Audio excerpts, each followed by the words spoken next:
बहुत ही दिव्य भगवान का बाल स्वरूप है। बलराम जी को तो पूरा वस्त्र धारण कराए और इनको झगुलिया, पीत धोती, ऐसे घुंघराली अलकावली, काजल लगाया। फिर ब्राह्मणों को बुलाया, जात कर्म संस्कार, क्योंकि आज नाम रखा जाएगा, अभी तक नाम नहीं रखा गया। वसुदेव ने पहले ही जब गए थे मथुरा कर देने नंद बाबा, तो बता दिया था कि ज्यादा जोर का उत्सव कोई मत करना, हमारा भी लाला आपके यहां है, रोहिणी पुत्र बलराम। ये बात कंस को अगर पता चली तो खतरा हो जाएगा। इसलिए अगर आप जो भी उत्सव बालकों के करें बड़े गुप्त रूप से करें, अन्यथा राक्षस अनिष्ट कर देंगे। अभी तक बलराम जी का दर्शन सार्वजनिक रूप से किसी भी ब्रजवासी को नहीं हुआ था, इतना गुप्त रखा गया था।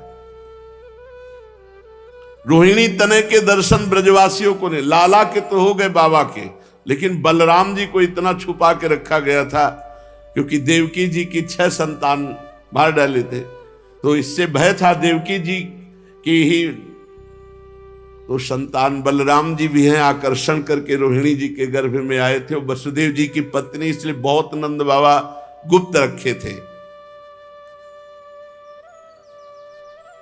और पहले ही जन्म बलराम जी का हुआ है, पर कोई उत्सव नहीं मनाया बलराम जी के जन्मदिन का। अभी तक कोई उत्सव बलराम जी का नहीं।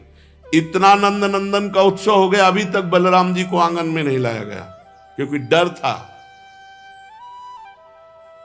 अब सबसे पहले बलराम जी को अब लाया गया है नंद नंदन के पास। अभी तक गुप्त रूप से बलराम जी को रखा गया। जो ही बलराम जी ने, वो तो उन्हीं के संग हृदय ही हैं, पर जे ही प्रथम बार नंद नंदन को देखा तो आनंद अश्रु बलराम जी के चल रहे, छवि में भर गए, मानो समाधि लग गई अपने प्रभु को देखकर। शेष जी है ना, रोहिणी तनय यशोदानंदन का ये परस्पर प्रथम मिलन, पूज्य राधा बाबा लिख रहे हैं, ये प्रथम मिलन यहां है, अभी तक नहीं मिले। कितने आश्चर्य की बात है, कितना बलराम जी को गुप्त रखा गया। शुभ मुहूर्त, बड़े बड़े ब्राह्मण, बालक युगल मिदो पृथगालयाम्बनतामेव, अलग गुप्त महल में रखा गया था बलराम जी को, जहां किसी का भी प्रवेश नहीं, केवल रोहिणी जी जाकर उनको पवाना, शयन कराना, बस। आज वहां से बाहर निकाल करके श्रृंगार, ऐसा गोरा रूप बलराम जी का, ऐसा सुंदर रूप नंद नंदन के पास आए। लालजू किलकारियां मार रहे हैं। अब एक ही जगह राम और श्याम, माताएं देख देख कर तृण तोड़ती है, नजर न लग जाए जोड़ी पर। रोहिणी जी तो अतिशय प्यार में भरकर यशोदा मैया से कहा, लाओ लाला को, और यशोदा मैया ने बलराम जी को गोद में ले लिया।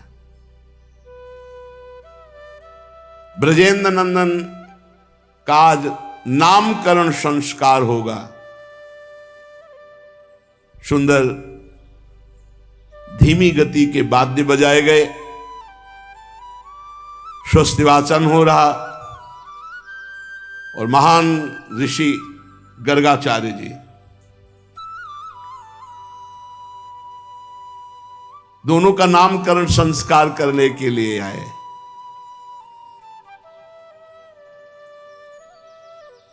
कहा कि देखो, हमारे मन में भागवतिक प्रेरणा हुई है। मैं वैसे तो प्रसिद्ध हूं आचार्य रूप में, लेकिन आपके नहीं। और अगर हम नामकरण संस्कार भगवत प्रेरित होकर के यहां आए हैं और अगर ये बात कंस को पता चली तो निश्चित समझ जाएगा कि वसुदेव जी के ही पुत्र वहां हैं और कोई न कोई खतरा कर देगा। इसलिए हम चाहते हैं कि गुप्त रूप से नामकरण संस्कार हो जाए। यदुवंशियों का कुल पुरोहित हूं, पर करना मुझे नामकरण संस्कार, और सही बताए तो वसुदेव जी ने ही मुझे भेजा है। नंद बाबा बहुत प्रसन्न हुए, हाथ जोड़ करके चरणों में प्रणाम किया, कहा मानो स्वयं भगवान पधारे। गर्गाचार्य जी आप विराजिए। उनके चरण धोए, आरती पूजा की, बड़ा अभिनंदन किया और कहा भगवान संत तो पूर्ण काम होते हैं, वो तो हम जैसे गृहस्थों को पावन करने के लिए पधारते हैं। आप जैसे महात्माओं का हमारे जैसे गृहस्थों के घर आ जाना परम कल्याण का स्वरूप है। हम तो घरों में इतने उलझ गए हैं कि हमारा चित्त जो है भगवान, या देखो कैसी दैन्यता, भगवान आंगन में खेल रहे। हमें लगता है कि हमारे कल्याण के लिए भगवान नारायण ने आप जैसे महापुरुष को भेजा है। प्रभु आप जैसे संत इंद्रिय और बुद्धि की सीमा के बाहर के हैं, हम पहचान नहीं सकते, लेकिन आप सब त्रिकालज्ञ महापुरुष हैं, ज्योतिष शास्त्र के ज्ञाता हैं, ब्रह्मवेताओं में श्रेष्ठ हैं। आज्ञा कीजिए। उन्होंने कहा कि मैं यदुवंशियों के आचार्य के रूप में जगत में प्रसिद्ध हूं। यदि मैं प्रगट उत्सव रूप करके तुम्हारे पुत्रों का नाम रखूंगा तो कंस पक्का समझ जाएगा। कंस की बुद्धि बुरी है, वो पाप सोचा करते हो। वसुदेव जी के साथ तुम्हारी घनिष्ठ मित्रता है, और जब से उसने सुना देवकी की कन्या तो उसने निश्चय कर लिया कि देवकी की कन्या नहीं हो सकती। आकाशवाणी थी 8वां पुत्र होगा, जरूर कुछ अगर उसको पता लग गया तो फिर अनिष्ट हो सकता है। तुम्हारे पुत्र का संस्कार कर दूं और तुम्हारा पुत्र को वसुदेव का लड़का मानकर कुछ अनिष्ट करे, इसलिए वो आया हूं करने नामकरण संस्कार, पर गुप्त रूप से करूंगा। नंद बाबा ने कहा आचार्य गौशाला में चलते हैं। महल में तो आना जाना सबका लगा रहता है, गौशाला में एकदम एकांत बंद करके वो चुपचाप फिर नामकरण संस्कार, सिर्फ हम आप और बालक। गर्गाचार्य जी ने कहा यह बात ठीक है। आए ही थे संस्कार करने भगवत प्रेरणा से। जब नंद बाबा ने ऐसी प्रार्थना की तो एकांत में गुप्त रूप से गौशाला में भगवान का नामकरण संस्कार हो रहा है। गर्गाचार्य जी ने यशोदा मैया की तरफ देखा। आपको पहले बताया कि अत्यंत दुलार में बलराम जी को यशोदा मैया ने ले लिया और रोहिणी जी ने श्याम जी को ले लिया, और ऐसे ही गौशाला में बैठ गई। तो यशोदा जी की तरफ देख कहते ये रोहिणी का पुत्र है, त्रिकालज्ञ महापुरुष है, ये रोहिणी का पुत्र है और ये सारे जगत को आनंद देने वाला होगा, इसलिए इसका नाम होगा राम। और ये अपार बल की, असीम बल की मूर्ति है, इसलिए इसका नाम होगा बल, और दोनों मिला के नाम होगा बलराम। और ये यदुवंशियों में और तुम लोगों में कभी भेदभाव नहीं करेगा, इसलिए इसका एक नाम होगा संकर्षण। ये सबको खींचता है अपनी तरफ। और ये रोहिणी की गोद में जो सांवला सांवला है ना, इसकी तो क्या महिमा कहूं, ये तो प्रत्येक युग में जन्म लेता है। ये पीछे बहुत रक्तपीत आदि विभिन्न रंग स्वीकार करके अवतार ले चुका है। अब की बार ये श्याम वर्ण हुआ, इसलिए इसका नाम होगा कृष्ण। गर्गाचार्य जी ने कृष्ण नाम, नामकरण संस्कार में कृष्ण नाम, वैसे तो भगवान के अनंत नाम है। नंद जी, ये तुम्हारा पुत्र पहले कभी वसुदेव जी के यहां भी प्रकट हुआ था। इस रहस्य को जानने वाले इसका नाम श्रीमान वासुदेव। तुम्हारे पुत्र के इतने नाम है कि हम रात दिन अगर उच्चारण करें तो भी पार नहीं पा सकते। अनंत नाम, अनंत गुण, अनंत कर्म। उन नामों को, उन गुणों को, उन प्रभाव को तो मैं जानता हूं, लेकिन संसार के सब प्राणी नहीं जानते। गर्गाचार्य जी ने कहा ये परम कल्याण स्वरूप है जो रोहिणी की गोद में है, सांवला सांवला, ये कृष्ण, ये श्रीमान वासुदेव, ये परम कल्याण स्वरूप है। ये तुम्हारा परम कल्याण करने के लिए प्रकट हुआ है। समस्त गोप और गौओं को ये बहुत आनंदित करेगा। इसकी सहायता से तुम लोग बड़ी बड़ी विपत्तियों से सुगमता पूर्वक पार हो जाओगे। ब्रजराज, ये पहले भी युगों में प्रकट हुआ है। पृथ्वी में एक बार कोई राजा नहीं थे, डाकू चोर बढ़ गए थे, तो इसी ने सज्जन पुरुषों की रक्षा करने के लिए, दुष्टों का संहार करने के लिए अवतार धारण किया था। ये नहीं बताया कि कौन सा रूप। भगवान श्री राम, क्योंकि त्रेता में रामावतार और द्वापर में कृष्ण, तो पीछे युग में राक्षस बढ़ गए थे, तो उन राक्षसों का नाश करने के लिए इसने अवतार धारण किया था।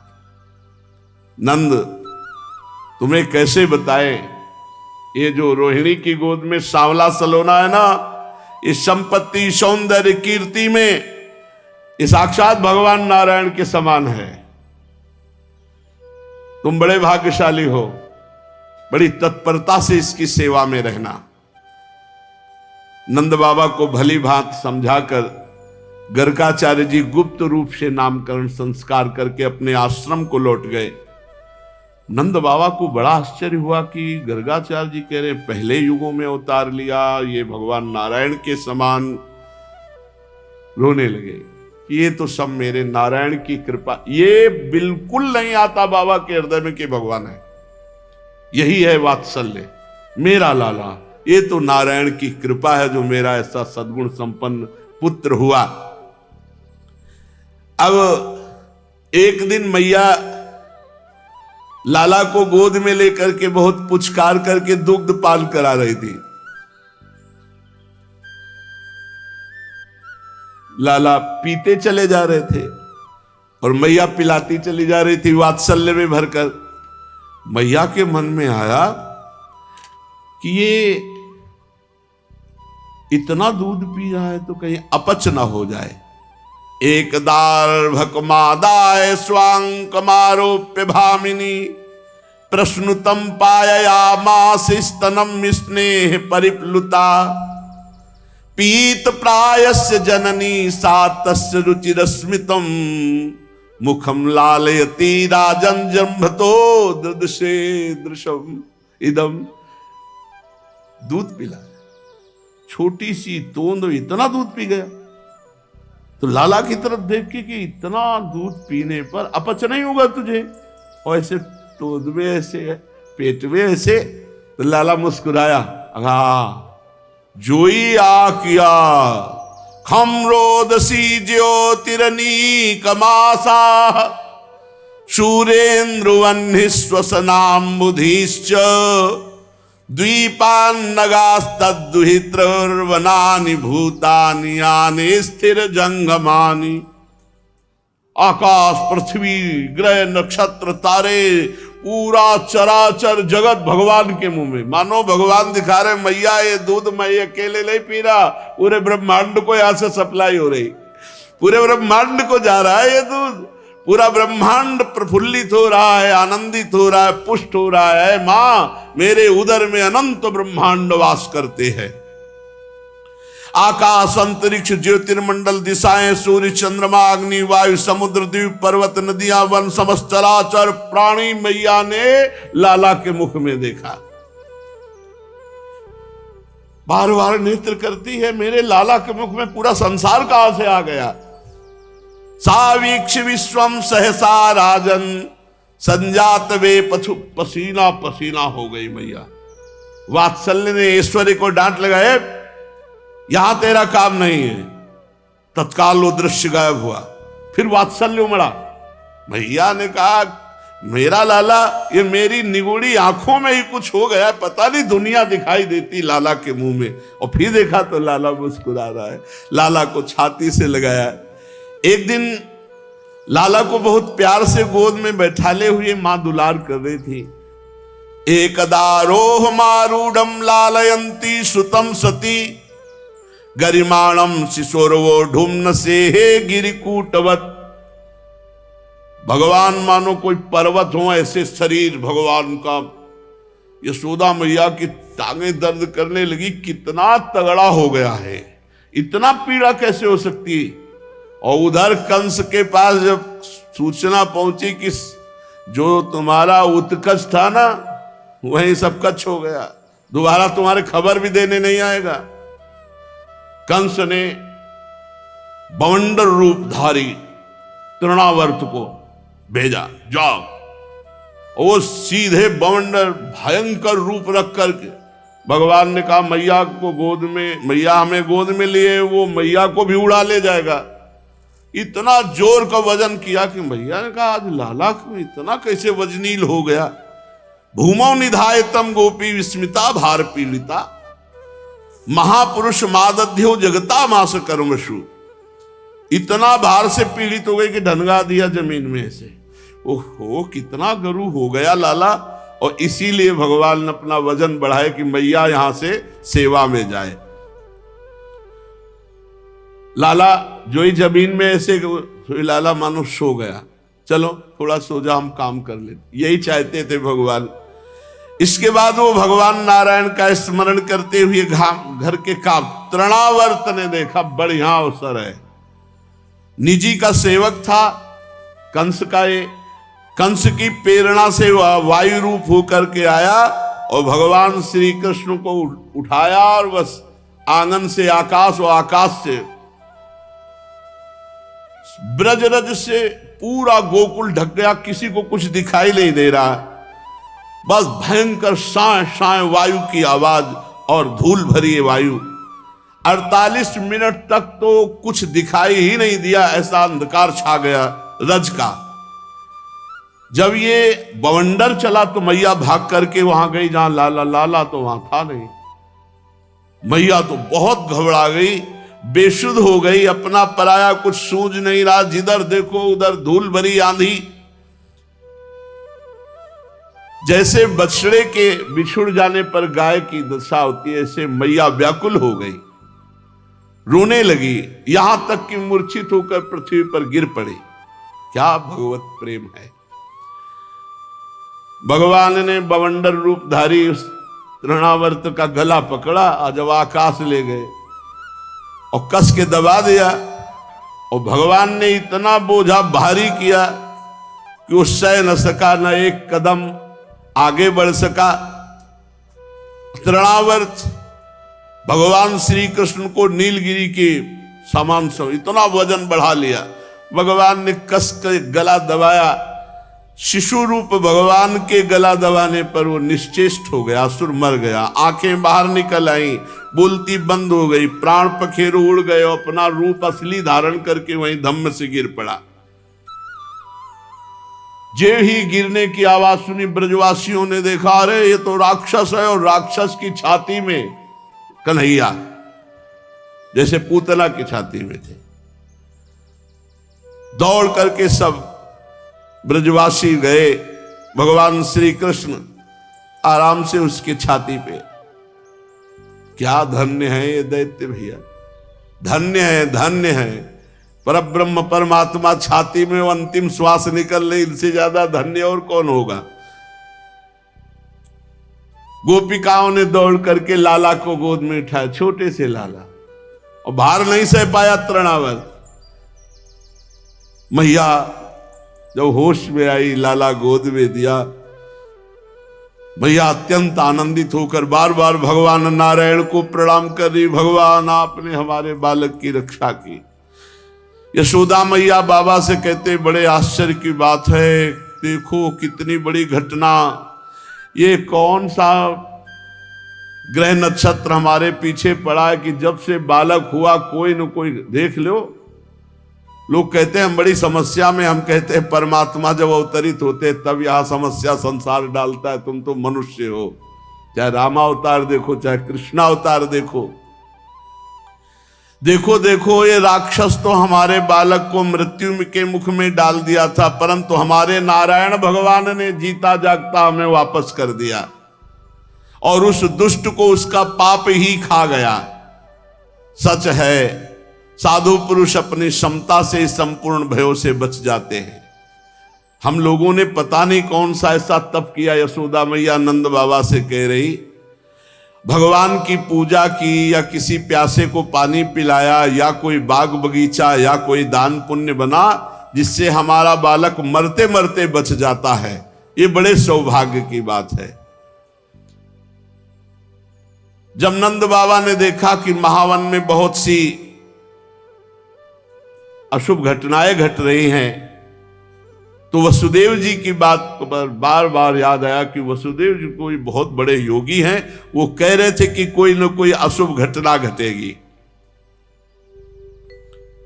भगवान सच्चिदानंद में अवतार ही इसीलिए लिए थे कि इन दुष्ट जनों का जो कभी भी उद्धार नहीं हो सकता था उनको परम पद प्रदान किया।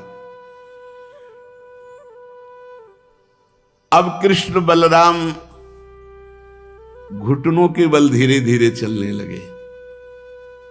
ये बकैया बकैया आंगन में एक दिन लालजू महाराज घुटनों के बल चल रहे थे। देख लो भक्ति का प्रभाव, परब्रह्म परमात्मा को घुटनों के बल चला रहे, कैसा खेल। तो पुराने घरों में डेहरी होती थी, लकड़ी की मोटी डेहरी। रोज कितना पवित्र जीवन गृहस्थी का कि माई लोग 4 बजे स्नान करके डेहरी पूजन रोज करती थी, रोज डेहरी पूजन। दीपक जलाना, गाय के गोबर से लीपना सामने और पुष्पों से चौक रोज का काम था। 4 बजे तो ये शुरू। हम यहाँ कहाँ 8 बजे सो के जगते, दलित दुराएं छाई हुई है 4 बजे। और आपको बताए 2 बजे रात्रि से चक्की पिसती थी। तब ऐसी थी कि कलाई पकड़ लेना तो तुम छुटा नहीं सकते। और मंगल में भगवान के गीत गाते हुए 2 बैठ जाती इधर घर घर और मंगल में गीत गा रहे। 4 बजे नहा धो करके और देहली पूजन। ऐसे 50 बाल्टी पानी खींचना है, 30 हाथ रस्सी से। कभी दिल फेल होगा? गांव में किसी का दिल फेल हुआ हो ऐसी बात रही। कभी किसी को गैस की गोली, भोजन पचा लेंगे इतनी रोटी, 2 लीटर मठा, आधी बेली गुड़, न शुगर और न लीवर। और ये एक बार नहीं, ये बाल भोग होता था।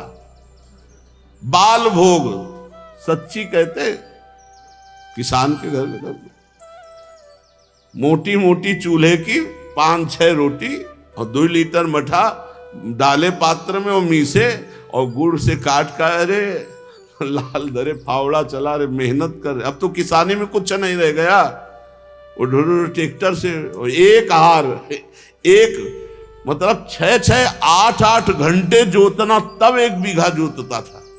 कितना पवित्र जीवन था। तो बाबा की मोटी डेहरी थी। अब लाला घुटनों के बल चला और ऐसे डेहरी के सहारे, और डेहरी में जो चढ़े तो पेट तो डेहरी में रख गया, पीछे से चरण उठ गए और आगे से हाथ पहुंचे नहीं तो बीच में टंग गए ना। अब रोने लगे तो देवर्षि नारद जी बीड़ा बजाते हुए पहुंच।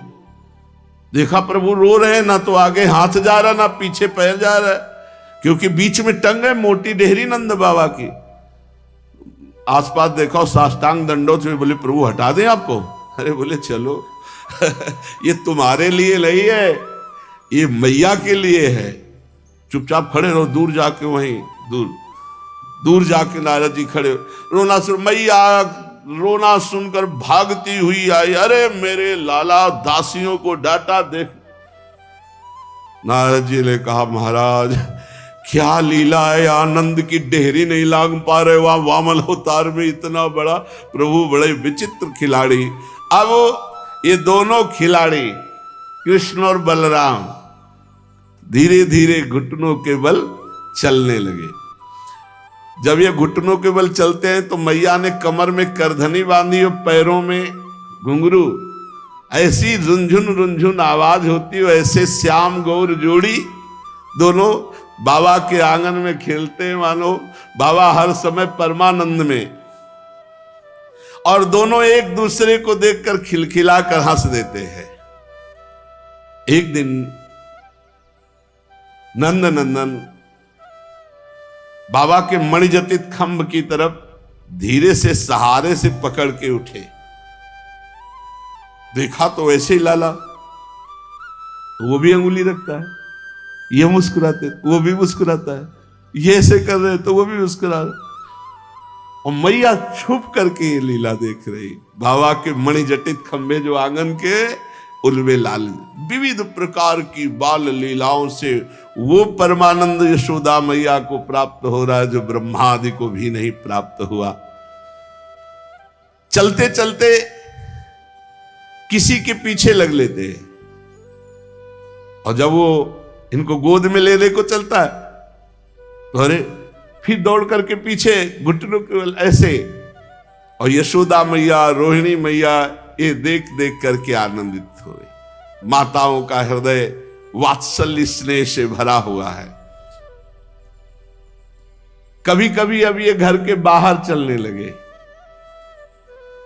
घुटनों के बल, और ब्रजरज लगाए हुए जब लौटते तो बड़ी सुंदर शोभा होती। माताएं उन्हें गोद में ले लेती, स्नान कराती, नए वस्त्र धारण कराती, स्तनपान कराती। जब ये दूध पीते ना तो बीच बीच में ऐसे मुस्कुरा देते, मंद मंद मुस्कुराहट, और दूध के दांत छोटे छोटे।